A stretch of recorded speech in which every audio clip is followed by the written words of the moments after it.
Jak nie mam czasu, to siedzę i myślę, a jak mam czas, to tylko siedzę. Dzisiejszą pisankę polecam tym, którzy czas mają. Jeżeli siedzicie i aktualnie nie macie nic do roboty, to można namalować firankę. Całość wykonałam na plastikowym jajku wysokości 16 cm. Jajka są gładziutkie, ale mają szwy i warto je zeszlifować, zanim zaczniemy pracę. Przed przyklejeniem serwetki jajko przemaluję farbą akrylową.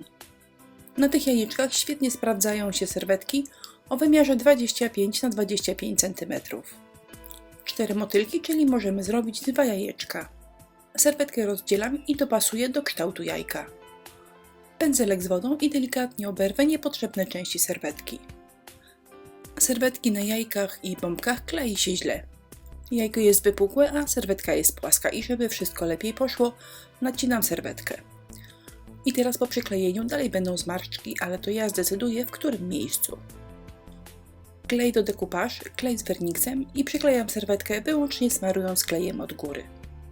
Jak widzieliście, serwetkę nacięłam w 4 miejscach. Ćwiartki przyklejam po kolei, aby nachodziły mi idealnie jedna na drugą.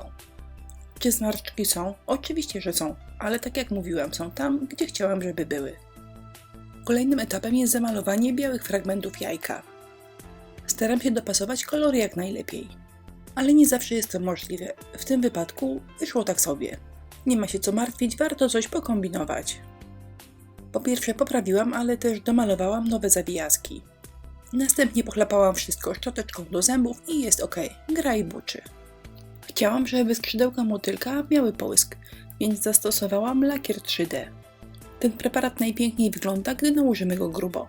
Na jajku tej jego supermocy wykorzystać nie możemy, bo będzie spływał. Więc trudno, nałożyłam go cienko, tak jak zwykłą farbę. Idealnie nie wyszło, ale za chwilę namaluję firankę i nie będzie tego widać. Zaprawieni w bojach rysowania firanki pewnie zrobią to od ręki. Ale ja falbanki muszę sobie najpierw naszkicować. Można malować od razu na jajku, ale na moim ciemno-turkusowym kolorze nic nie było widać. A teraz przyda się dobrze pigmentowana biała farba. Cieniutkim pędzelkiem odrysowałam sobie brzeg firanki. A gdy już wiedziałam, jak firanka ma wyglądać, rozwodniłam białą farbę i całą powierzchnię firany zamalowałam na biało. Im bardziej rozwodnimy farbę, tym bardziej delikatną firankę uzyskamy. Nic trudnego, po prostu zamalowujemy powierzchnię firanki, a jeżeli po wyschnięciu okazuje się, że jest za jasna, pokrywamy firankę farbą jeszcze raz. Po wyschnięciu przyda nam się skośny pędzelek i to najlepiej taki delikatny, szerokość 8 mm. Tym pędzelkiem nakładamy farbę na fałdy firany. Fałdki malowałam na raty, czyli położyłam pierwszą warstwę, zobaczyłam, że jest za jasna i za moment dołożyłam następną. Jeżeli farbę nałożycie zbyt grubo, to firana zgubi swoją przeźroczystość. Nie będzie brzydka, ale to już nie będzie firanka, a zasłona. Ale taki pasztet można uratować, bo za chwilę przejdziemy płynnie do drugiego etapu malowania firanki. W drugim etapie przyda nam się szara farba. Dzięki niej uzyskamy głębię, która pojawi nam się pod zagięciem firany. Skośnym pędzelkiem nakładamy delikatny cień. Dzięki temu zabiegowi nawet gruba i nieprzeźroczysta zasłona nabierze życia. Obecnie moja pisanka i jej firanka prezentuje się tak.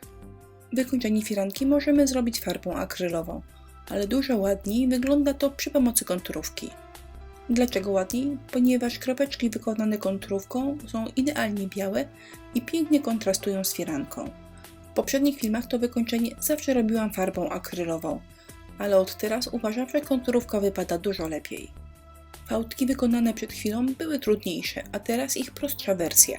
Przed chwilą wykonałam fałdki, które widzicie po lewej stronie ekranu, a teraz wykonam te po prawej. Zaczynamy o krok dalej, czyli ten etap mamy już za sobą. Druga strona firanki prezentuje się tak i teraz domaluję na niej fałdki. Rozwodniona biała farba akrylowa i pierwsza warstwa fałdek. Po wyschnięciu farba staje się jaśniejsza i wtedy dodaję drugą warstwę farby. Krok drugi. Cienie pod fałdkami, czyli dodaję farbę szarą. I ostatni etap to jest wykończenie konturówką. Taka prosta firanka to nic trudnego, ale warto zadbać o dobrą jakość białej farby. Tanie, czyli zazwyczaj źle napigmentowane akryle nie ułatwiają takiej pracy. Ja mam w swojej szufladzie 2 rodzaje farb. Tanie do malowania tła, np. pod serwetkami i lepszą wersję do zadań specjalnych. Obecnie jajeczko prezentuje się tak. A teraz trzeba dodać kilka drobiazgów, żeby wyglądało na $1 000 000. Po pierwsze wstążeczka, bo mam poczucie, że wstążeczka do firanki pasuje. A po drugie biały chwościk. Jak zwykle listę produktów użytych do zrobienia jajeczka zamieściłam w jego opisie. Jeszcze jeden rzut oka na firanki zaprezentowane w filmie. Miałam trochę czasu i z przyjemnością posiedziałam nad firanką. A teraz niestety czas mi się kończy, czyli nie mam czasu, siedzę i myślę. Myślę, co by wam tutaj pokazać w następnym odcinku.